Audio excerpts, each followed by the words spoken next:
RTC చైర్మన్గా police శాఖను ఎట్లా వేస్తారో నిఘా విభాగానికి మటుకు ఒక సిన్సియర్ పోలీస్ అధికారిని పెట్టాలి. ఈ సోషల్ ఆడిట్ విభాగానికి ఏమైనా అవకతవకలని తగ్గించేలాగా లేకుండా చూసే బాధ్యత అలాంటి వ్యక్తి ఉంటే బాగుంటుందని మేము నమ్ముకున్నాం. అది మా ఇంటర్నల్ మీటింగ్స్లో వచ్చింది. I think that would one issue which we can I think we will take it forward.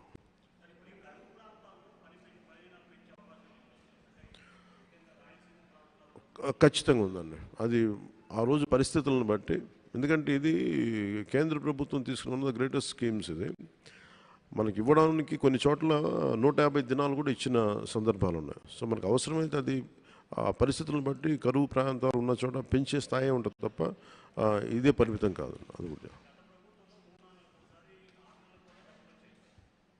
డబ్బులు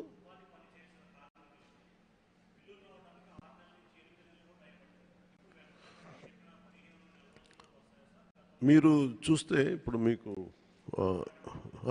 ఫస్ట్ టైం ఏం చేసామంటే, అంటే నేను పంచాయతీ వ్యవస్థ నేను తీసుకోగా నేను అడిగింది ఏంటంటే, పంచాయతీలు ఏ పనులు చేసినా సిటిజన్స్ ఇన్ఫర్మేషన్ బోర్డు ఉండాలి.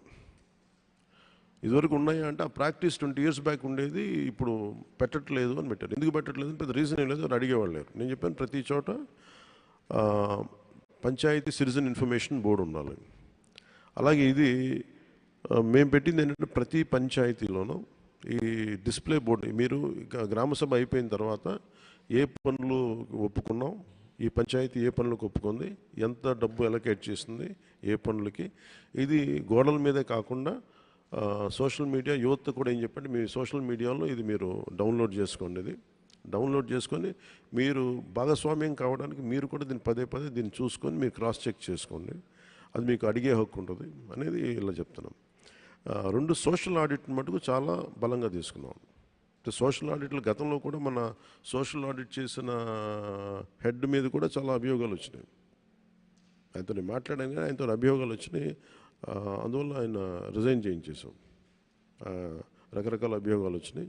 అంటే కొన్ని చోట్ల సోషల్ ఆడిట్లో ఏముందంటే, పాపం సిన్సియర్గా పనిచేసే వాళ్ళని కూడా బెదిరించి వాళ్ళు చేయించకుండా చేయటం, కొంతమంది ఏమో పనులు చేయని వాళ్ళని చేత ఇట్లాగా అసలు కథలు చదివే కొద్దీ కొన్ని టీవీ సీరియల్గా పుంకాలుగా వస్తూ ఉంటాయి. అందుకనే we have a good team of panchayat officials.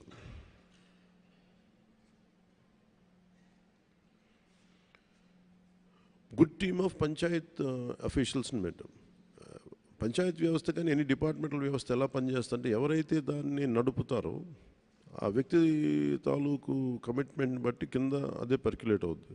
So నేనేం చెప్పానంటే, పంచాయతీరాజ్ వ్యవస్థకి ఇది మేము చాలా నలిగి కష్టపడి ఇక్కడ దాకా వచ్చాం. The purpose of this entire elections is to bring transparency and accountability. జవాబుదారీతనం తీసుకొస్తాం, పారదర్శకత తీసుకొస్తాం. దాంట్లో భాగంగానే మేము ఇది చేస్తాం, ఇలా చేయబోతున్నాం అని చెప్పాం. ఐ థింక్ అధికారులందరూ కూడా దాన్ని అర్థం చేసుకున్నారు. అండ్ వీఆర్ రెగ్యులర్గా దాన్ని మానిటరింగ్ చేస్తూ ఉన్నాం. ఇప్పుడు ఇందాక మీరు అడిగిన ప్రశ్నకి 6 నెలలు మనకి మన్రేగా పనులకి డబ్బులు ఇవ్వలేదు గత అంటే, మేము రాగానే వచ్చిన 2 నెలల్లోపే 2,000 కోట్లు, ఆగస్టు 8కి 2,000 కోట్ల రూపాయలు విడుదల చేసామండి. అలాగే మెటీరియల్ కాంపోనెంట్ గ్రాంట్ కూడా వచ్చింది, అది కూడా ఇచ్చేస్తాం.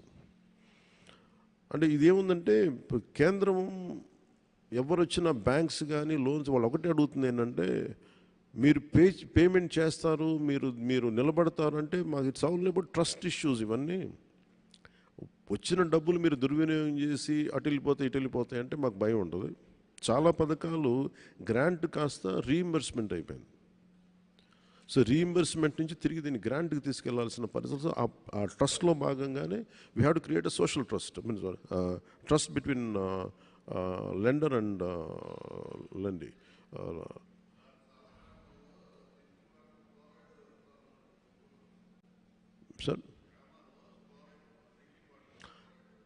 సార్ ఒక్కటి మనం దీంట్లో మీరు రైట్ ప్రశ్న, అది ఫ్లోరైడ్ పెరిగిపోవడానికి ఫస్ట్ బోర్వెల్స్ డీప్గా వేసేస్తున్నాం. ఒక లోపలికి వెళ్తే మీరు అనేది పల్నాడు కానీ గుంటూరు కానీ కొన్ని మన మార్కాపురం ఇలాంటి ఒంగోలు చోట ఇంకా మన ఇల్లే కొద్దీ డీప్గా మీకు ఫ్లోరైడ్ పడుద్ది ఎక్కడైనా సరే. మీరు